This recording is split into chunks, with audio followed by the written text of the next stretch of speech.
Amendment 28. Every January 17th shall be a national holiday known as Mr. Yund Day. Oh hey, I was just reading the Constitution here. Full disclosure, I made that last one up. But I really do have my own copy of the Constitution, and everyone really should have one. They are everywhere. They come in these nifty little books. They're pretty easy to understand because they're not written in funny old English anymore. There it is. And the Constitution is what we're going to learn about today, along with its ratification. So as I mentioned in the intro page, this is really like U.S. Government 101 with Mr. Young, the very, very basics. So let's get into it, shall we? The Constitution is a legendary document, and the men who made it, the framers, are seen in the highest regards. It is, after all, still in use today. That means that we've been using it for hundreds of years.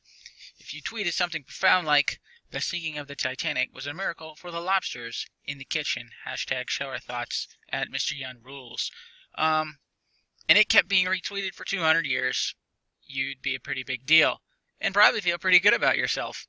So that's how we view the framers. They made something quite impressive that's lasted a long time.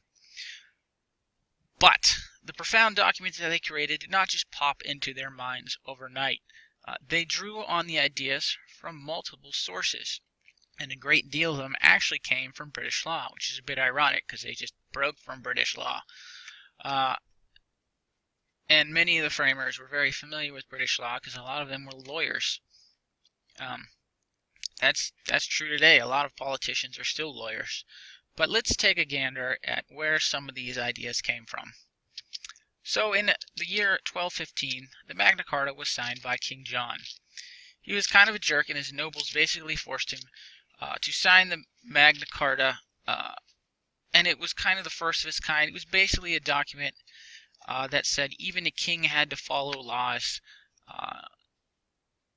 and that there were certain basically unalienable rights that everyone should have. Now, in the case of the Magna Carta, these sort of inalienable rights only applied to nobles. It didn't apply to the serfs, the commoners, the common people. But it was still the first of its kind, and it was still a legal document saying everyone has to follow the laws, and there's rights you can't take away from them. So, like, the king couldn't just say, not like his nephew, and have his head cut off or anything like that.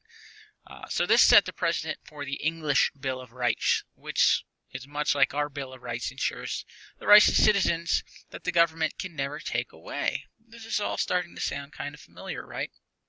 So two philosophers from which inspiration was drawn for the Constitution were John Locke and Baron de Montesquieu.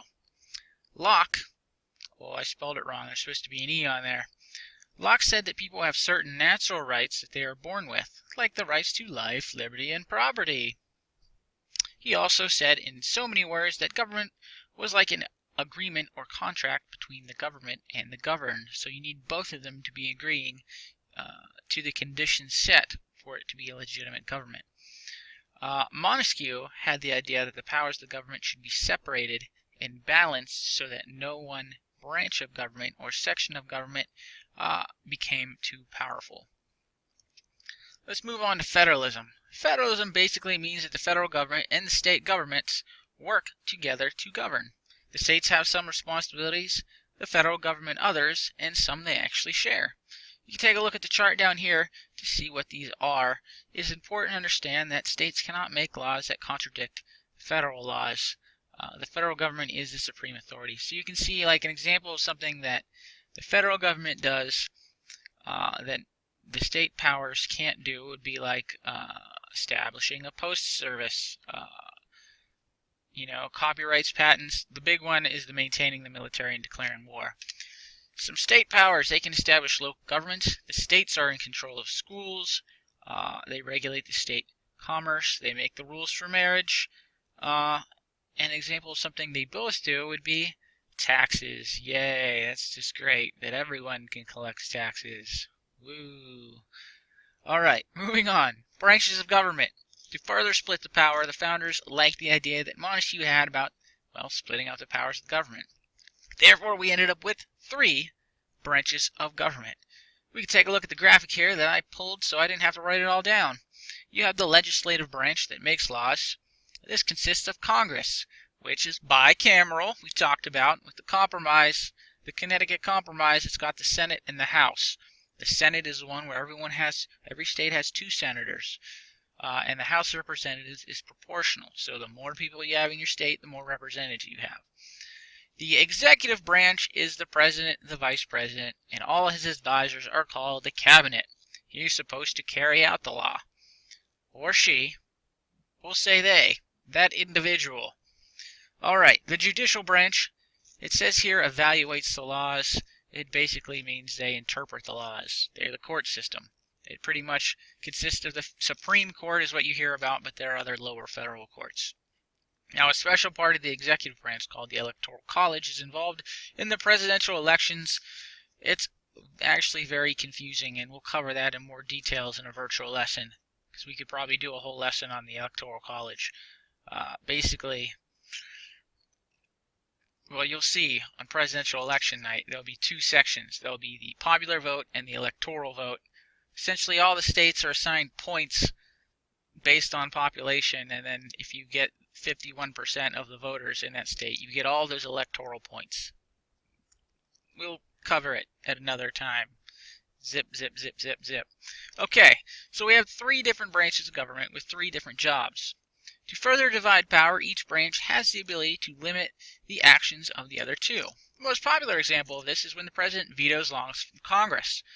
Take a look at the graphic below, and see all the checks and balances. So we mentioned Congress makes the laws, but if the president doesn't like it, he can veto it, basically saying, I don't like this law, I'm canceling it. And then Congress can actually override the veto with a large enough majority. Some other examples would be the president has some power over the judicial branch, and the fact that he's the one that appoints the Supreme Court justices. Some other ones. The court can declare laws made by Congress unconstitutional. It can also declare presidential acts unconstitutional. Alright, I know we've been through a lot today so far, but we got to hit up ratification real quick. So we pick up with our story, sort of the history of this Constitution. At the end of the last lesson, they made it. It just needed to be ratified, which means approved by the states to become a legal document. So there ended up being 2 distinct camps. You had the Federalists, who supported a strong federal government. Federalist. It makes sense. And they wanted to support this new Constitution. One Federalist named John Jay wrote these essays, and they were distributed in newspapers. They were called the Federalist Papers. They made the case for the Constitution. They liked a strong central government. There was another camp. They were called, drumroll, you might not be able to hear my drumroll. They were called anti-federalists, which means they were against a strong federal government and therefore against this new Constitution. They were basically leery that this new central government would favor rich people and take too much power from the states and therefore power from the people. Delaware was actually the first state to ratify the Constitution on December 7th, 1797. Other states followed suit, but a few holdouts would only agree to ratification if a Bill of Rights was added. You remember in the last lesson we talked about one guy, he really thought they should add a Bill of Rights, and everyone said, no, we don't need that.